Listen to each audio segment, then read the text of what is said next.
Homology and punk subculture, the 70s punk reboot and its eventual demise.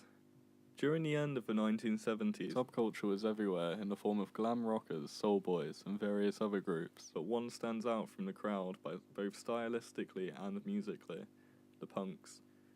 Punks were very anarchist and didn't typically conform to social standards of the time, preferring to wear outlandish and often scary-looking clothes with crazy colourful hair and peculiar piercings. In regard to punk artist Patti Smith said, "To me, punk rock is the freedom to create, freedom to be successful, freedom to not be successful, freedom to be who you are.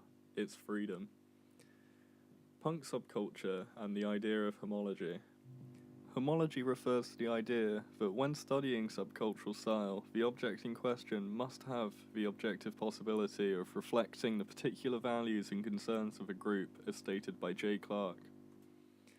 The punk bands of the 70s, like the Sex Pistols and the Clash, stood up for the white working class youth and conveyed the ideologies of the punk movement, not just through their music, but through their style and image.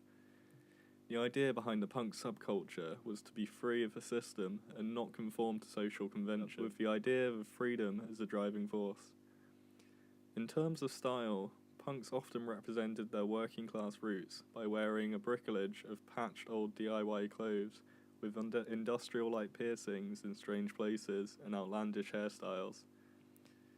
Talking about the punk image, Dick Hebridge said, "Punk's gutter-snipe rhetoric, its obsession with class and relevance, were expressly designed to undercut the intellectual posturing of previous generations of rock musicians." With the idea that the punk look was designed to outline their social standing and to in a way mock the high-end and often neat look of rock's previous subcultures such as the mods and rockers, we can look more into punk subculture in terms of homology by relating the ideologies, style, and practice to greater explore, as Levi Strauss put it while describing homology, the symbolic fit between the punk image and lifestyle. Punks often had an anarchist ideology, which directly correlated with their image. A way in which they expressed their ideology was through crudely written slogans on jackets and shirts. These slogans conveyed the struggle of the working class youth, while often simultaneously showing their willingness to fight for their freedom from society, with offensive and sometimes threatening language and imagery.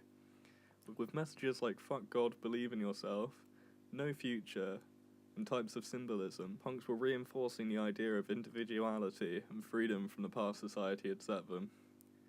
I think that foul language, mixed with the statements denouncing society's beliefs and encouraging self-belief, shows that punks directly linked their ideologies with the clothes they wore. J. Patrick Williams said, "Punk style seemed to intentionally lack any coherent meaning. However, I think this was an intentional stylistic choice, forcing the observer to look at the deeper meaning beneath the surface, or simply just to incite a sense of chaos." It's all well and good looking at the punk ideology and its translation in their style, but to fully analyse the punk subculture using the theory of homology, I want to talk about how punks practice their beliefs, to see if it fitted with their image and ideologies. With strong beliefs in anarchism and rebellion, punks definitely acted as they dressed and stood to their ideologies, labelling people who dressed punk but did not act punk as phonies. I would however argue that punks were not much more than hooligans backed by the ideology of anarchism.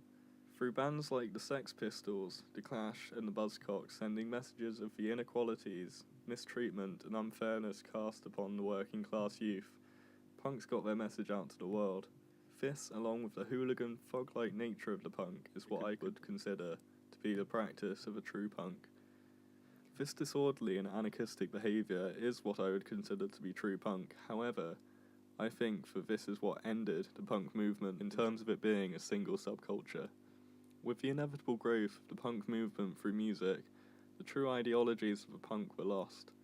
Rather than individuality, punks began to copy styles, with fashion designers like Vivienne Westwood and Jean-Paul Gaultier began to make punk-specific clothes, thus straying from the roots of punks making their own look.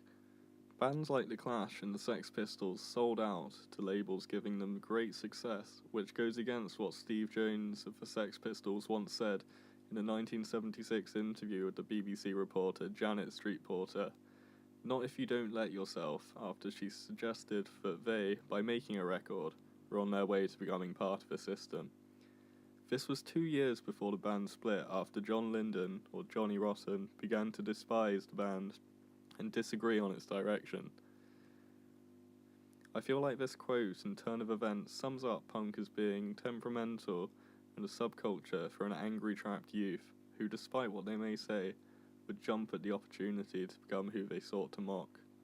In conclusion, I believe that, for a short time, the punk movement fitted well with the idea of Homology's symbolic fit, but as time went on, its frail structure divided itself into offshoots of what was once a single punk movement.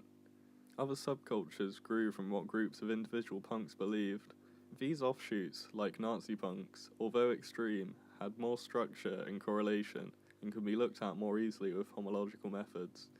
The original punk movement stuck up for the working class youth, but with so many conflicting ideologies amongst individuals in its later days, it could not survive as one movement.